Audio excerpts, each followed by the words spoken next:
Figures of speech, अलंकार। Definition, अलंकार की परिभाषा।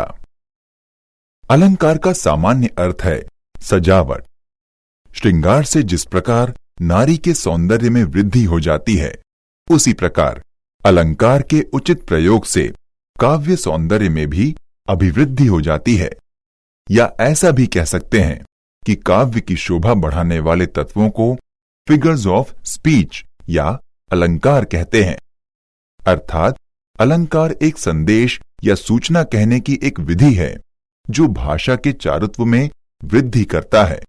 पीसी रेन के अनुसार, a figure of speech is a departure from the ordinary form of expression और the ordinary course of ideas in order to produce a greater effect.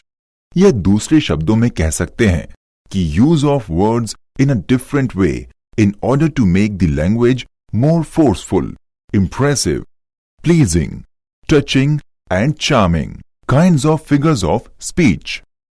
मुख्यतया अलंकार 7 प्रकार के होते हैं, जिनमें से पहला है सिमिली अर्थात उपमा अलंकार, दूसरा है मेटाफोर अर्थात रूपक अलंकार, तीसरा पर्सोनिफिकेशन अर्थात मानवीकरण अलंकार, चौथा हाइपरबोल अर्थात अतिशयोक्ति अलंकार, पांचवा ऑक्सीमोरॉन अर्थात विरोधाभास अलंकार, छठा अपोस्ट्रोफी अर्थात संबोधन अलंकार, सातवां एनोमोटोपोइया अर्थात ध्वन्य अलंकार। इन मुख्य 7 प्रकारों के अतिरिक्त भी कुछ फिगर्स ऑफ स्पीच होते हैं जो इस प्रकार हैं। List of common figures of speech. Number 1, allegory रूपक, अन्योक्ति या प्रतीक कथा। नंबर 2, एफोरिज्म कहावत या सूक्ति। नंबर 3, यूफेमिज्म व्यंजना। नंबर 4, आयरनी व्यंग्योक्ति। नंबर 5, मेटोनमी लक्षणा अलंकार। नंबर 6, पैराबल दृष्टांत। नंबर 7, पैराडॉक्स विरोधाभास। नंबर 8, प्रोवर्ब कहावत या लोकोक्ति। नंबर 9, पन श्लेष। नंबर 10, rhetorical question अलंकारिक प्रश्न। नंबर 11, सिनेक्डिकी उपलक्षण। नंबर 12, ट्रूइज्म स्वयं सिद्ध सत्य। नंबर 13, फेबल कल्पित कहानी। नंबर 14, क्लाइमैक्स चरमोत्कर्ष। नंबर 15, एंटी क्लाइमैक्स अवनति। नंबर 16, ज़्योग्मा पदलोप अलंकार। नंबर 17, एंटीथेसिस प्रतिपक्षता। नंबर 18, एपिग्राम चुटकुला। नंबर 19, सरकाज्म ताना। नंबर 20, इंटरोगेशन पूछताछ। नंबर 21, एक्सक्लेमेशन विस्मयादिबोधक। नंबर 22, एलिट्रेशन अनुप्रास। Number 1, simile. इसका हिंदी अर्थ होता है उपमा अर्थात किसी वस्तु की अन्य वस्तु से समानता प्रकट करने के लिए प्रयुक्त शब्द या वाक्यांश। जहां किन्हीं दो भिन्न भिन्न वस्तुओं में समानता सूचक तुलना की जाए, वहां सिमिली फिगर ऑफ स्पीच होता है। दूसरे शब्दों में कह सकते हैं कि जब दो भिन्न वस्तुओं की तुलना उनके मध्य कम से कम एक गुण की समानता के कारण हो, वहां सिमिली फिगर ऑफ स्पीच होता है। अर्थात जिन दो वस्तुओं में तुलना की जाए, उनमें कम से कम एक गुण समान होना चाहिए। इस प्रकार की तुलना के लिए एज, सो, लाइक, सो एज आदि शब्दों का प्रयोग किया जाता है। A simile is a comparison between two objects of different kinds, which have at least one point in common. जैसे Example 1, Life is like a dream, अर्थात जीवन एक स्वप्न की तरह है। यहाँ पर जीवन और स्वप्न दो अलग अलग भाववाचक संज्ञाएं हैं, लेकिन इनकी तुलना एक दूसरे से की गई है और इनकी तुलना के लिए like शब्द का प्रयोग किया गया है। Example 2, Ram runs as fast as the horse, अर्थात राम उतना तेज दौड़ता है जितना कि घोड़ा। यहाँ पर राम के दौड़ने की तुलना घोड़े के दौड़ने की तेजी से की गई है। चूंकि दोनों एक दूसरे से अलग हैं, फिर भी उनकी तुलना की गई है और इनकी तुलना के लिए एज शब्द का प्रयोग किया गया है। Example 3, she is so beautiful as the moon, अर्थात वह इतनी खूबसूरत है जितना कि चंद्रमा। इस वाक्य में लड़की के सौंदर्य की तुलना चंद्रमा की सुंदरता से की गई है और इस तुलना के लिए सो एज शब्द का प्रयोग किया गया है। ठीक इसी प्रकार के अनेक उदाहरण हैं, जैसे example 4, she hangs like a star in the dews of our song, अर्थात हमारे गीतों की बूंदों में वह एक तारे की तरह झूलती है। यहां पर शी की तुलना स्टार यानी तारे से की गई है और लाइक शब्द का प्रयोग हुआ है। Example 5, the quality of mercy is not strained, it drops as the gentle rain from heaven, अर्थात दया का गुण जोर जबरदस्ती से नहीं लाया जा सकता, क्योंकि यह बारिश की उस बूंद की तरह है जो आसमान से अपने आप पृथ्वी पर गिरती है। यहां पर मर्सी और जेंटल रेन की तुलना की गई है और इसके लिए एज शब्द का प्रयोग हुआ है। अतः इस उदाहरण में सिमिली फिगर ऑफ स्पीच का प्रयोग हुआ है। Number 2, metaphor. इसका हिंदी अर्थ होता है रूपक, अर्थात एक वस्तु की दूसरी वस्तु से पूरी समानता प्रकट करने के लिए एक कल्पनाशील प्रयोग। इसके अंतर्गत दो वस्तुओं की तुलना की जाती है, परंतु सिमिली के समान मेटाफोर ये व्यक्त नहीं करता कि एक वस्तु दूसरी वस्तु के समान है, वरन यह व्यक्त करता है कि दोनों वस्तुएं एक ही हैं। Example 1, life is a dream, अर्थात जीवन एक स्वप्न है। यहां पर जीवन को ही स्वप्न मान लिया गया है तथा एज, लाइक, सो जैसे शब्दों का प्रयोग नहीं किया गया है।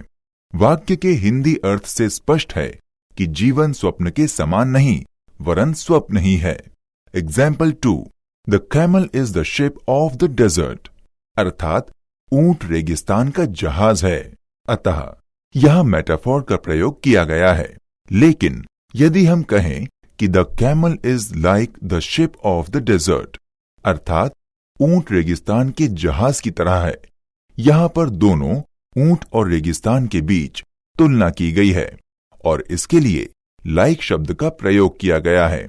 अतः यह सिमिली फिगर ऑफ स्पीच है। Example 3, he is the vulture of the province, अर्थात वह अपने प्रांत या क्षेत्र का गिद्ध है, यानी उसे अपने क्षेत्र की सारी चीजों के बारे में पता है। यहां पर ही की तुलना गिद्ध से की गई है। यहां पर बता दिया गया है कि वह अपने क्षेत्र का वल्चर यानी गिद्ध है, लेकिन यहां पर दोनों की तुलना करने के लिए एज, लाइक, सो का प्रयोग नहीं किया गया है। अतः इस वाक्य में मेटाफोर फिगर ऑफ स्पीच है। Example 4, life is a walking shadow, अर्थात जीवन एक चलती हुई छाया है। यहां पर लाइफ की तुलना चलती हुई छाया से की गई है और इसके लिए एज, लाइक, सो का प्रयोग नहीं किया गया है। अतः इस वाक्य में भी मेटाफोर फिगर ऑफ स्पीच है। Example 5, revenge is a kind of wild justice, अर्थात प्रतिशोध एक बर्बरतापूर्ण न्याय है। यहां पर प्रतिशोध शब्द की तुलना बर्बरतापूर्ण न्याय से की गई है। Example 6, Kalidas was the Shakespeare of India, अर्थात कालिदास भारत के शेक्सपियर थे। यहां पर कालिदास की तुलना शेक्सपियर से की गई है। चूंकि कालिदास तो कालिदास ही हैं, वह शेक्सपियर नहीं हो सकते। यहां पर शेक्सपियर के अंदर के गुण कालिदास में विद्यमान हैं, इसलिए इन दोनों की तुलना एक दूसरे से की गई है, किंतु तुलना के बोधक शब्द जैसे लाइक, एज, सो आदि शब्द का प्रयोग नहीं किया गया है। यह मेटाफोर अलंकार है। यदि हम कहें कि Ram fought like a lion, अर्थात राम शेर की तरह लड़ा, यहां पर राम और लायन की तुलना के लिए लाइक शब्द अर्थात की तरह शब्द का प्रयोग हुआ है। अतः यह सिमिली अर्थात उपमा अलंकार है। लेकिन जब हम कहें कि Ram was a lion in the fight, अर्थात युद्ध में राम एक शेर था, इस वाक्य में भी राम व लायन की तुलना है, लेकिन यहां पर राम और शेर की तुलना सीधे सीधे की गई है और इसके लिए एज, लाइक या सो जैसे शब्दों का प्रयोग नहीं किया गया है। अतः इस वाक्य में मेटाफोर फिगर ऑफ स्पीच का प्रयोग किया गया है। Number 3, personification.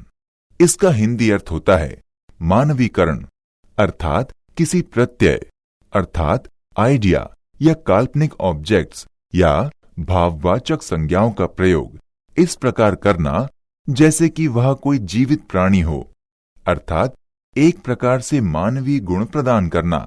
दूसरे शब्दों में पर्सनिफिकेशन में ऐसी वस्तुओं को जीवंतता प्रदान करना जो वास्तव में जीवंत ना हो। Personification is a figure of speech in which a thing, an idea, inanimated object or abstract noun is given human attributes.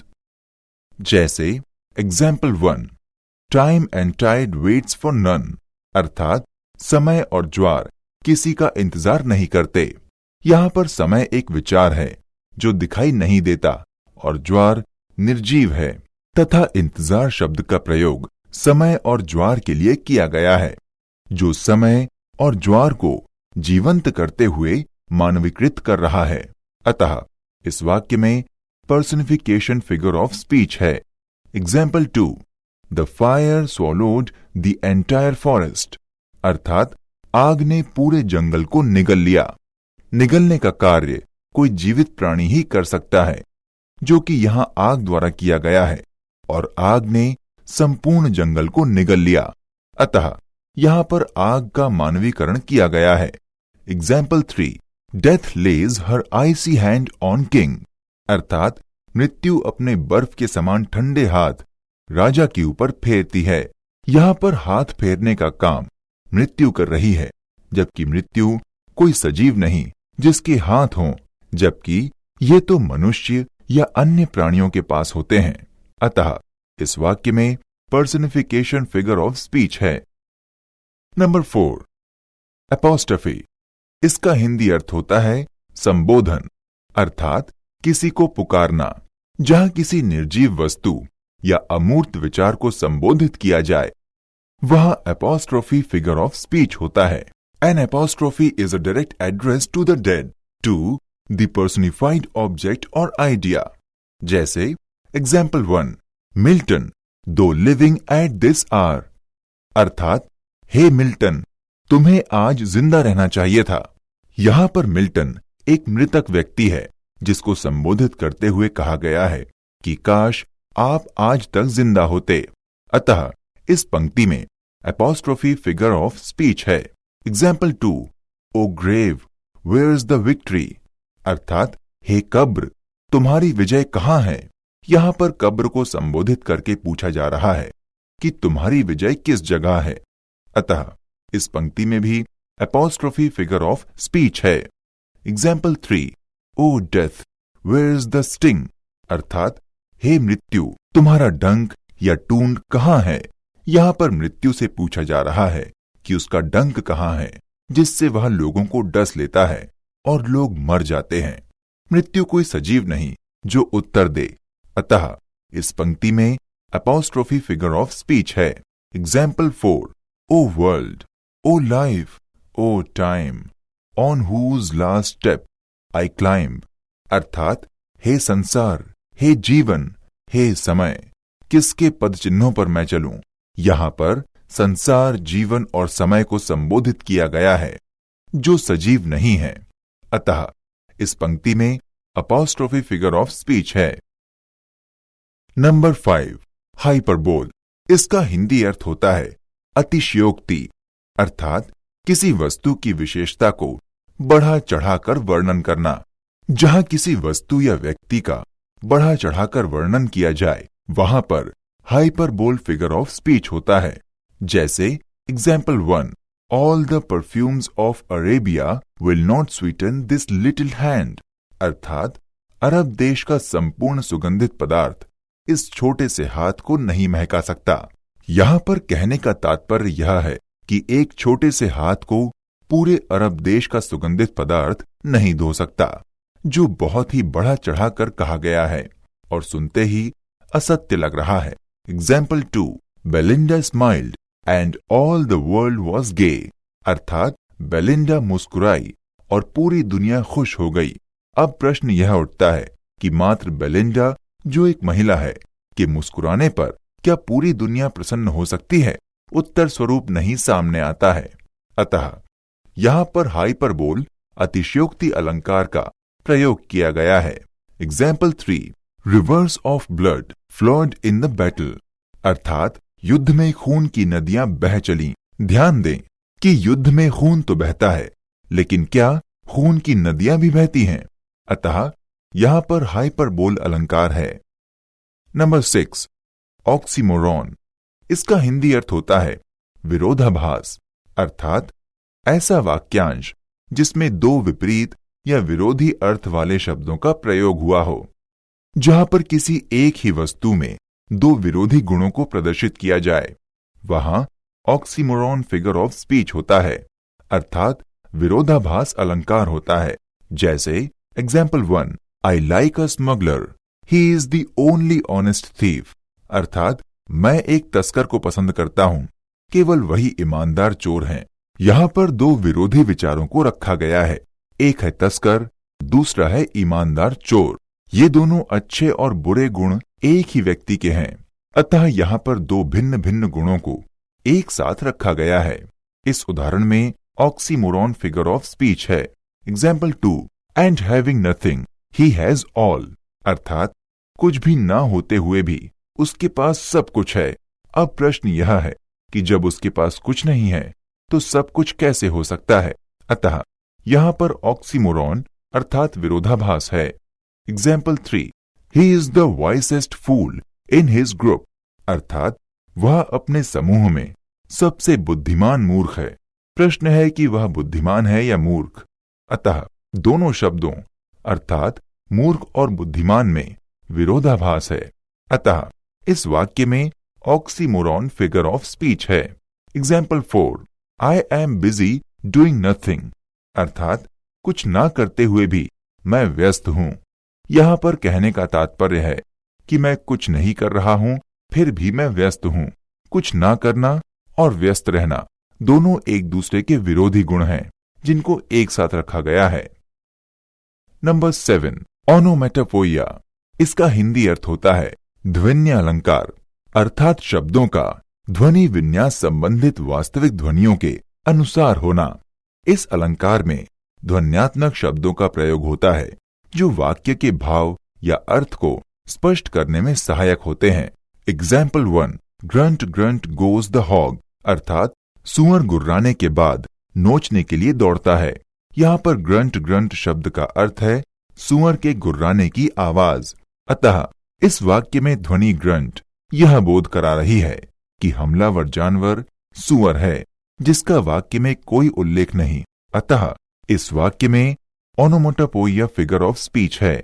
Example 2, the snake हिस्सेस, अर्थात सर्प फुफकारता है। यहाँ पर हिस्सेस शब्द का अर्थ है फुफकारना, जो एक सर्प की ध्वनि होती है। अतः ओनोमेटोपोइया फिगर ऑफ स्पीच है।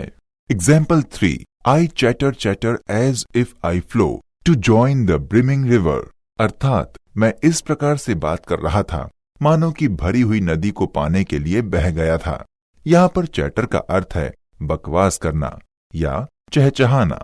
Example 4, I hear lake water lapping with low sounds by the shore, अर्थात मैंने झील के पानी को धीमी आवाज में समुद्र के तट की ओर मुड़ते हुए सुना। यहाँ पर शब्द लेपिंग एक विशेष प्रकार की ध्वनि का बोध करा रहा है। अतः इस वाक्य में ओनोमेटोपोइया फिगर ऑफ स्पीच है।